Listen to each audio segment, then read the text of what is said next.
Hello. Now then, this is a big box, isn't it? But only a 172 scale kit. It's the Hobby 2000 boxing of the P-38J Lightning from Europe in 1944. Yes. On the front you can see the California Cutie version, which is actually the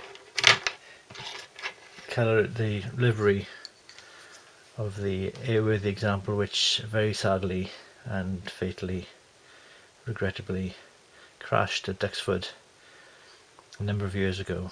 I saw it fly the day before it happened, and sad to hear in the radio the day after that there'd been a crash, and that's what it was. So I bought it anyway because I wanted to build it as a, well, maybe some pretentious to say a tribute, but if I was going to build a 172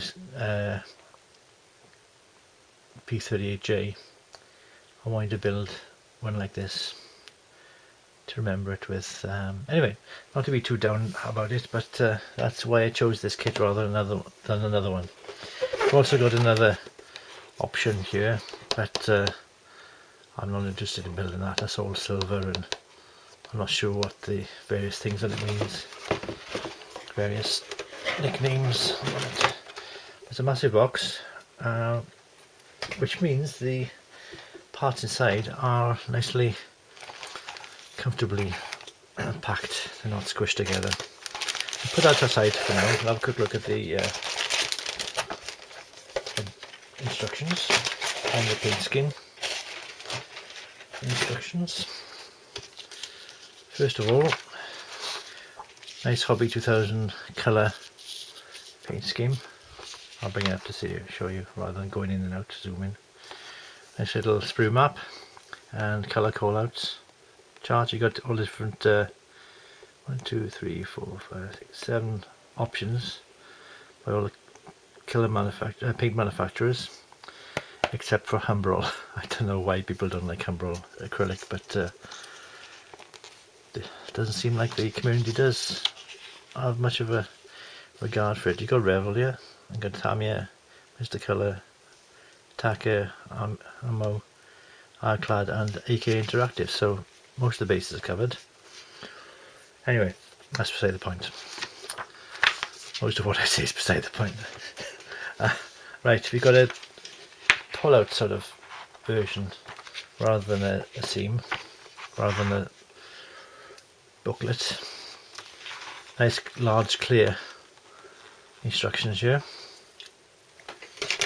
Put the knife away. You've got a nice yoke and rudder pedals for the pilot. Cockpit parts there, quite fully detailed really, because it'll be all embedded inside and you might not see it anyway, but nice wheels, undercarriage. Looks as if there's tread on the tyres, so we'll have a look at that later. Lots of piping involved as well, which is really going that bit further. But strangely, for the coolers, there's no much detail at all. So, you know, give with one and take with another, I suppose. Yet the this intake here is in 2 parts, so I don't understand that. So there we are. You've got to decide when you're making these things where to make the parts. You've got a nice 3-part upper wing there. The cockpit, top part of the cockpit, upper wing. You can put these on at this stage. The, do you call them sponsons? Do you call them booms? Boom and engine combined. You've got the tail sections there. It's all quite obvious and well laid out. So certainly plenty of marks for the design of the instructions. Very clear. I don't think anyone can go wrong reading those instructions. There's also a rocket option for one of these, or undercarriage, that's undercarriage. Underwing tanks is what I'm trying to say. not very successfully. I'd also try and make a point, turn off the camera then, of putting enough counterweight there for the nose. I think what would be best to do is have the booms on, maybe even the tail on, and then do a tape that on as they are, so you've got a bit rough weight, and find the centre of gravity there, so you know how much weight to put on, because it doesn't actually say how much weight to put in the nose. But that's probably what I'll do, because I don't want any other tail sitters. Put the propellers on last. I don't understand that, because you know, you'd want to have them put on somewhere flat so you can get the angles right. So what I would suggest is putting these propellers on at this stage before you put the propeller boss and hub onto the engine part there. Likewise, put the guns etc. on the nose before you put the whole subsection onto there, so you can get the alignment right. The cockpit there, canopy, so it's just a one-piece canopy.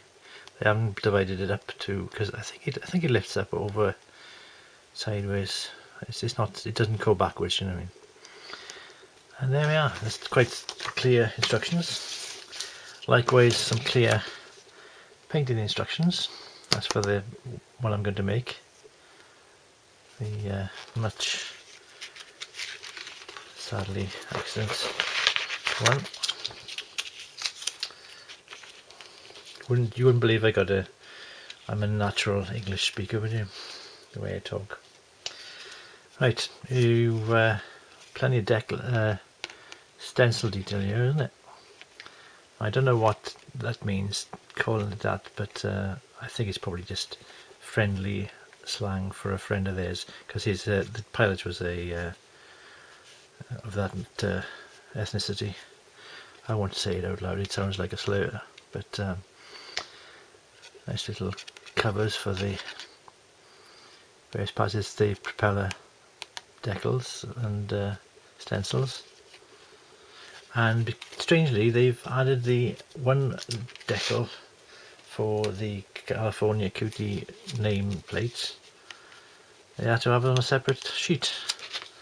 They didn't think of putting it like that, and you know, spreading out some of these, which is I think what I would have done is, but then again you got a little bit of paper extra in there, so. But there's also the risk of losing this little drawing of a lady from those days. Keep the pilots entertained and perhaps remember a girlfriend from back home.